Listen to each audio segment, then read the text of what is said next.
Son las 2 de la tarde con 17 minutos, 2 con 17 minutos y le agradezco mucho, como todos los jueves, al diputado Fernando Manzanilla, vicecoordinador del Partido Encuentro Social en la Cámara de Diputados, que pues nos concede unos minutos precisamente para poder platicar con él de temas que son relevantes. Fer, ¿cómo estás? Muy buenas tardes y muchísimas gracias.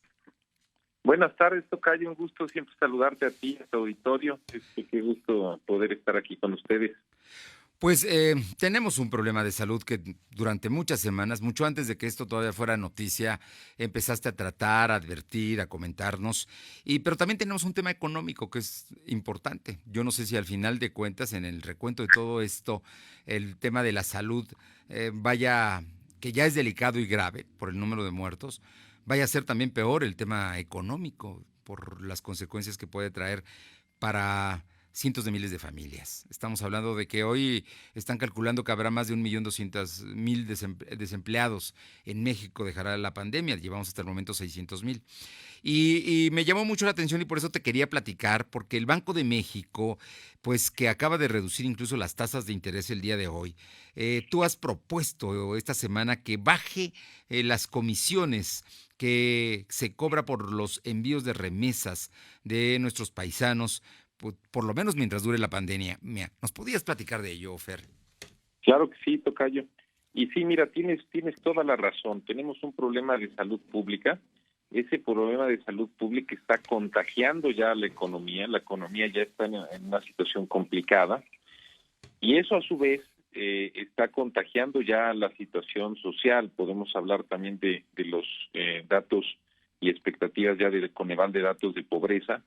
Y eso a su vez puede contagiar dos temas más, que es el asunto de la inseguridad y eventualmente la gobernabilidad. Pero bueno, ahí hay 20,000 cosas que pudiéramos llegar a platicar. Déjame te comento sobre el asunto del Banco de México. Efectivamente, en el mes de febrero, las remesas a México fueron más o menos los montos normales, fueron en torno a 2.600, 10% más de lo que había sido en 2019.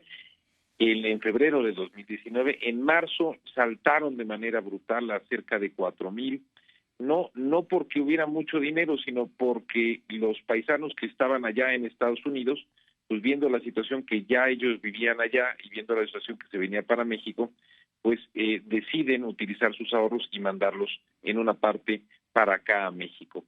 Pero los datos, que todavía no tenemos los datos del mes de abril, seguramente nos indicarán que para ese mes y los meses subsecuentes las remesas irán bajando básicamente porque mucha gente que vivía allá, que vive todavía, algunos viven todavía, muchos de ellos siguen viviendo allá, no tienen trabajo, y al no tener trabajo, pues no tienen trabajo, digamos, para poder ahorrar un poquito y mandarlo a sus casas aquí en México. Entonces las remesas van a ir bajando.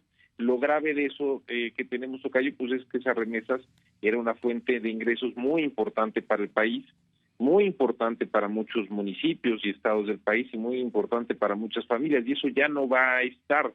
Las remesas van a bajar.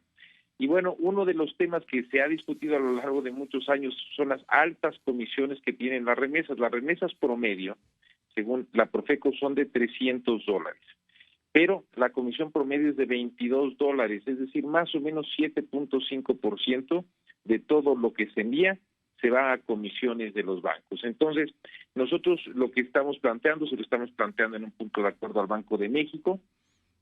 ¿Por qué al Banco de México? Porque al Banco de México es a quien le corresponde regular las comisiones que establecen las entidades financieras para sus clientes o sus usuarios, que puedan justamente en este transcurso, no de manera permanente, pero al menos en este transcurso, en lo que dure la pandemia, pues ya de por sí los paisanos van a tener, digamos, una baja importante en sus ingresos, van a mandar mucho menos dinero de allá para acá, llegará mucho menos dinero aquí, y pues si a ese dinero, al poco que llega, le quitan todavía sus comisiones altas, pues entonces el asunto es digamos, todavía pues mucho más delicado, mucho más complejo. Entonces estamos solicitando que las comisiones bajen. Esto ha sucedido ya en otros momentos. En el sismo que hubo en el año 2017, Sí, Banorte, el de por septiembre. ejemplo, Ujú. exacto, bajó en los meses de septiembre y octubre. Bueno, no solo bajó, sino en ese momento dejó de cobrar comisiones. Entonces, creo que es algo que es muy manejable. Creo que el Banco de México está en perfectas condiciones para poderlo hacer con las instituciones financieras.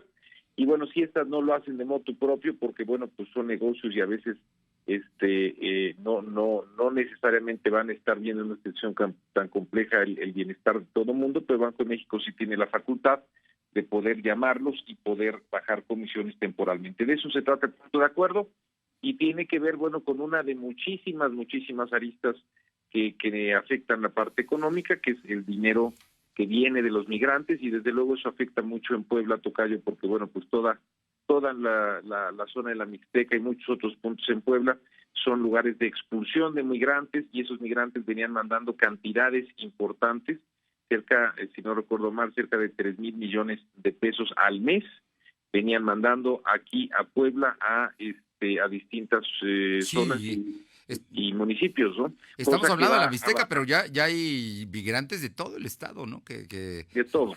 Así es que Incluso la principal zona expulsora de migrantes es la ciudad de Puebla, el municipio de Puebla, ¿no? Pero bueno, hay muchos pueblos completos que viven de la remesa. Y bueno, pues esta situación les va a afectar, vamos a tratar de que les afecte lo menos posible. ya lo creo. No, Fernando, lo que pasa es que además cuando me hablas de $300 que puede estar enviando un paisano a su familia, estás hablando de que son como dos salarios mínimos, ¿no?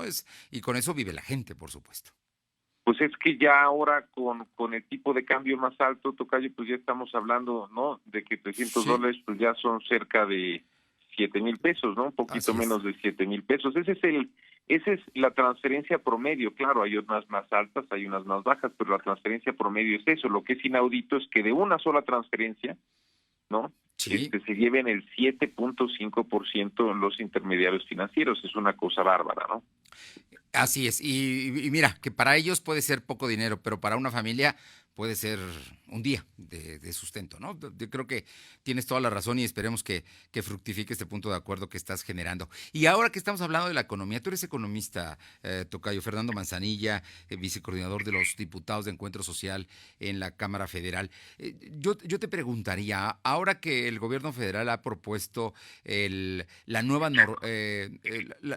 normalidad para arrancarla ya formalmente en junio, el 1 de junio, aunque hay un plazo que empieza el próximo lunes para empezar a preparar la planta productiva. En muchos estados han dicho que ya están listos para empezar a producir, porque además así se lo demandan sus clientes en los Estados Unidos especialmente.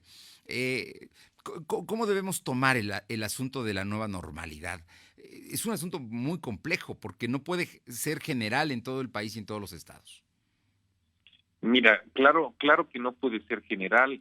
La intención que tiene el gobierno federal es que la nueva normalidad se vaya dando en función de las condiciones que tenga cada estado, y entonces en base a eso, en los semáforos que se vayan generando, en base a eso, a los semáforos que se vayan generando, van a poder, digamos, definir en base, digamos, a lo rojo, naranja, amarillo y verde, cuáles son las condiciones y qué es lo que se va pues liberando o regularizando. Yo sí te quisiera dar una opinión. Creo que México se está apresurando mucho. Creo que tiene que ver a veces quizá en una parte por las propias presiones que está habiendo por parte del gobierno americano. El presidente Trump desde luego está en la lógica de acelerar todo esto, pero estamos viendo ya en muchos lados, incluso ahora en España, que acaba de volver comienza, digamos, a volver a una cierta normalidad, que los contagios otra vez empiezan a incrementar. Entonces, yo creo que hay que ir con pies de plomo. Yo creo que hay que empezar de forma muy lenta, hay que ir revisando muy claramente cuáles son no solo los contagios, sino el nivel de mortandad que se va dando, y sobre eso, pues ir tomando decisiones. Esa sería mi reflexión. Yo estoy convencido de que el mes de junio va a ser un mes muy complejo, y pues yo entiendo que hay una presión. Todos tenemos presión de regresar a nuestras actividades normales. Las actividades productivas pues son muy importantes, los negocios tienen que funcionar, tienen que avanzar, pero el riesgo que tenemos si nos empezamos a mover demasiado rápido, y ya lo dijo Fauci, el zar, digamos, Sí, en Estados Unidos, el riesgo es que después tengamos una situación que sea incontrolable. Esa sería mi única reflexión. Entonces, No estoy en contra de la apertura, pero creo que tiene que ser una apertura muy gradual. Creo que tenemos que hacerla muy poco a poco. Creo que tenemos que ir viendo cómo van reaccionando otros países con sus aperturas y cómo vamos reaccionando nosotros con los primeros datos. Si nos aventamos como el borras, creo que podemos tener una situación muy compleja y muy trágica en el país. Ojalá haya prudencia y ojalá los gobiernos estatales vayan haciéndolo muy poco a poco. Bueno, pues ahí está. Es verdaderamente difícil el escenario y las próximas semanas todo indica que lo será más para México. Así es, tocayo, habrá que estar muy pendientes y cuidarse. También yo creo que la gente entienda que el hecho de que digan que vamos a regresar a una nueva normalidad no implica que esto ya se acabó, al revés, es solamente lo que yo digo, es como una prueba donde vamos a estar viendo a ver qué es lo que sucede. Yo veo mucha gente en la calle, hoy que digamos he estado entregando apoyos alimentarios y demás, veo muchísima gente en la calle. Creo que hay que tener cuidado, creo que hay que irnos con mucho cuidado y no hacerlo después nos podrá llevar, digamos, a poder pues, lamentarnos. Pues sí, si es esta normalidad no va a ser como la que conocíamos, si es nueva será totalmente distinta y todas las medidas de prevención actualmente van a continuar. Tarde que temprano van a continuar porque mientras no haya vacuna, no haya forma de atender esto, los riesgos están ahí más cerca de nosotros de lo que nos imaginamos. Tal cual, y tú lo acabas de decir, son 2 años en el caso digamos optimista, que se calcula para que haya una cura o una vacuna disponible de manera masiva. Entonces, tengamos cuidado, hagámoslo con mucho tiempo, con mucha prudencia. Diputado Fernando Manzanilla, vicecoordinador del Partido Encuentro Social en la Cámara Federal de Legisladores. Muchísimas gracias, como siempre, por esta plática y poder entender aún más todo esto que está ocurriendo. Gracias a ti, tocayo. Te mando un abrazo. Un abrazo. Muy buenas tardes. Son las 2:30.